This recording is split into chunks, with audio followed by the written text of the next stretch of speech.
வணக்கம். என் பேர் தி. பிருத்விவாசன். நான் 8ஆம் வகுப்பில் படிக்கின்றேன். இன்று நான் பேச வந்துள்ள தலைப்பு வியக்க வைக்கும் தமிழர்கள். என வியக்க வைத்த முதல் தமிழர் திருப்பூர் குமரன் ஆவார். காந்தி கொள்கை ஈடுபாடு கொண்டு நாட்டின் விடுதலைக்காக காந்தி அறிவித்த போராட்டத்தில் கலந்து கொண்டார்.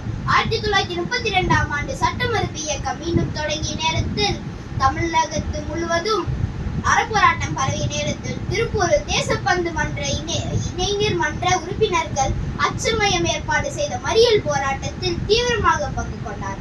1932ஆம் ஆண்டு கையில் கொடியினை ஏந்தி தொண்டர் படைக்கு தலைமை காற்று அடிவகுத்து சென்ற போது காவலர்களால் தாக்கப்பட்டு உயிர் துறந்தார். இதனால் இவரை கொடிக்காத்து குமரன் என்று அழைக்கிறோம். எனவே கவித்த இரண்டாவது தமிழர் வ.உ.சி. ஆவார். வ.உ.சி. என்ற வள்ளியப்ப உலகநாதர் சிதம்பரம் செப்டம்பர் 5, 1882ஆம் ஆண்டு பிறந்தார்.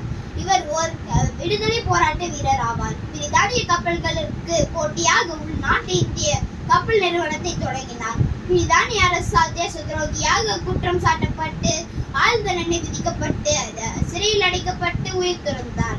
எனவே கவித்த மூன்றாவது தமிழர் சுப்பிரமணிய பாரதி ஆவார். சுப்பிரமணிய பாரதி 11 டிசம்பர் 1882ஆம் ஆண்டு பிறந்தார்.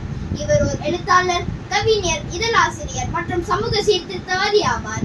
விடுதலை நேரத்தில் கவிதைகள் எழுதி விஜயா மற்றும் இந்தியா இதழ்களில் வெளியிட்டார். இவர் கவிதைகள் சிறந்து விளங்கியதற்காக பாரதி என்ற பட்டம் கிடைத்தது. இவர் மகாகவி என்றும் அழைக்கிறார். இவர் விடுதலை நேரத்தின் போது தேசபக்தி பாடல்களை எழுதியுள்ளார்.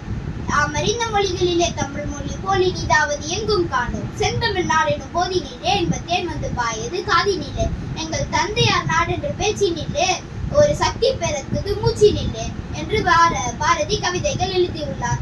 பெண் விடுதலைக்காகவும் ஜாதி மறுப்பு மற்றும் குழந்தை திருமணத்திற்கு எதிராகவும் கவிதைகள் எழுதி போராடினார். சதைகளாய் நினைக்கும் சாக்கடைகளை சுத்தம் செய்ய ரௌத்திரம் பழகடியன் கண்ணம்மா, பிண்டங்களாய் பெரும் பொருளாய் என்னும் அரப்ப நாய்களின் ஆட்டத்தை அடக்கிட ரௌத்திரம் பழகடியன் கண்ணம்மா, குரோதத்தில் கொதிக்கும் என் நெஞ்சம் கொதி படங்க ரௌத்திரம் பழகடியன் கண்ணம்மா என்று பாரதி கண்ட புதுமை பெண்ணாய் மாறிட பாரதி கண்ட கனவு மெய்ப்பட வேண்டும் என வியக்க வைத்த நான்காவது தமிழர் வேலு நாச்சியார் ஆவார். வேலு நாச்சியார் முதல் பெண் வீராங்கனை ஆவார். இவர் 1730இல் பிறந்தார். ஆங்கிலேயர்களுக்கு எதிராக போரிட்டு சிவகங்கை நாட்டை மீட்டெடுத்தார்.